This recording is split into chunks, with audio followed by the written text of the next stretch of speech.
अस्सलाम वालेकुम, welcome to my YouTube channel. उम्मीद करती हूँ आप सब ठीक होंगे। प्यारे बच्चों, आज बड़ी ज़बरदस्त सी कहानी सुनाने जा रही हूँ, तो वीडियो को शुरू करने से पहले मेरे चैनल को सब्सक्राइब कर दें और बेल आइकॉन के बटन को दबाना मत भूलिएगा। तो चलें वीडियो शुरू करते हैं।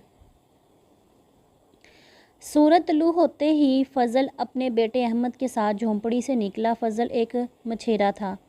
आसमान पर हल्के हल्के बादल छाए हुए थे, लेकिन वो दोनों मौसम को नज़रअंदाज करते हुए साहल की तरफ चले जा रहे थे।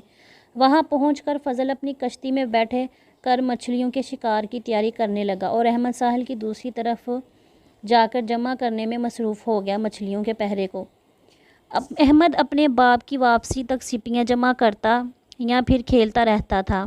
ऐसा करना इसको अच्छा लगता था, क्योंकि वो अभी एक छोटा सा बच्चा था और अपने माँ बाप की मदद नहीं कर सकता था। अभी वो साहिल से थोड़ा ही दूर गया था कि हल्की हल्की बूंदाबांदी शुरू हो गई और वो तेज़ तेज़ कदम उठाता हुआ अपनी झोंपड़ी की तरफ चल पड़ा। ऐसे में इसका पाँव एक नरम और सफ़ेद झाग की तरह की चीज़ पर पड़ा। वो घबरा गया। फिर जब इसने करीब आकर देखा तो वो हैरान रह गया। ये एक खूबसूरत और छोटा सा इंसान नमा जानवर था, जिसके बाजू की तरफ दो सुनहरी पर थे। शायद इसे समुंदर में उठने वाली ऊंची लहरों ने किनारे पर फेंक दिया था। वो बेहोश था। अहमद ने इसको उठाया और अपनी झोंपड़ी में ले आया। इसने देखा कि वो समुद्री जानवर ज़ख्मी था। अहमद ने इसको दवा लगाई और फिर बारिश के रुकने का इंतज़ार करने लगा ताकि इसे दोबारा समुंदर में छोड़ आए। इतने में समुद्री जानवर को होश आ गया था। अब वो पहले की निस्बत बेहतर महसूस कर रहा था। वो हमदर्दी की तलबेगार नज़रों से अहमद को देखने लगा। थोड़ी देर गुजरने के बाद वो अहमद के साथ के खेलने लगा। शाम को एक आदमी अहमद से इसके बाप का पूछने वहाँ आ गया। इसने समुद्री जानवर को देख लिया और जाकर बादशाह को खबर दी। बादशाह ने सिपाहियों को रवाना कर दिया कि इस समुद्री जानवर को लेके आओ। चनाचा सिपाही गए और इन्होंने समुद्री खूबसूरत जानवर को अहमद से छीन लिया।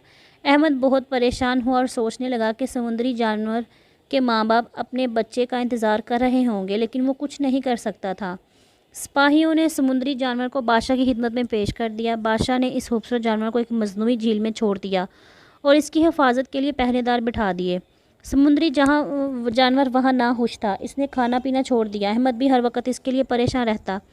इसने अपने बाप से कहा कि वो बादशाह से बात करे, लेकिन बादशाह ने इसकी कोई बात ना सुनी। अहमद समुद्री जानवर के लिए कुछ ना कुछ करना चाहता था, मगर वो बेचारा बेबस था।